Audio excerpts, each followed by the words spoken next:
சனிக்கிழமை நாள் சம்பளம் வாங்கி பல நாட்கள், பல மாதங்கள், பல வருடங்களே ஆகிவிட்டதுங்க.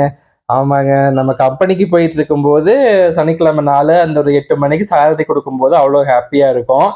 ஆ அதுக்கப்புறம் பார்த்தீங்கன்னா, இப்ப தான் வாங்குறேன். கிட்டத்தட்ட ஒரு 5 வருஷம் ஆயிருச்சு. சனிக்கிழமை நாள் சம்பளம் குடுத்தாங்க. இந்த பீஸுக்கு எல்லாத்துக்குமே. ஆ சரி ஓகே, இன்னைக்கு சமைக்கிறதுக்கும் மொடையா இருந்துச்சு. சனிக்கிழமை சம்பளம் வாங்கியும் நாளாச்சு அப்படின்ட்டு, புரோட்டா தான் இன்னைக்கு எனக்கு, அம்மா, அப்பாவுக்கு 3 பேத்துக்குமே என்னோட சம்பள காசுல புரோட்டா வாங்கிட்டோம். அதுக்கப்புறம் சாப்பிட்டுருக்க கரெக்ட்டா கடமை வந்து கூப்பிட்டுருச்சு. அப்பதான் சாப்பிடறதுக்கு உட்காந்து எல்லாம் ரெடி பண்ணிட்டு இருந்தோம். கரெக்ட்டா பீஸ் கொண்டாந்து போடுறதுக்கு அந்த பையன் வந்துட்டான். சரி ஓகே அப்படின்ட்டு பீஸ் எல்லாம் எடுத்து வச்சுட்டு, அதுக்கப்புறம் தான் மறுபடியும் சாப்பிடறதுக்கே உட்காந்து ஆரம்பிச்சோங்க. இப்போ வாங்குற சம்பளம்லாம் பார்த்தீங்கன்னா, நமக்காக, நம்மளுடைய ஃபேமிலிக்காக செலவு பண்றது வந்து அவ்வளோ சந்தோஷமா இருக்கு. ஏன்னா, அந்த 2, 3 வருஷத்துக்கு முன்னாடிலாம் பார்த்தீங்கன்னா, ஞாயித்துக்கிழமை ஆச்சுனாவே வர்ற அமௌண்ட் ஃபுல்லாவே எல்லாம் வட்டிக்காரங்களுக்கே போயிட்டு இருந்துச்சு.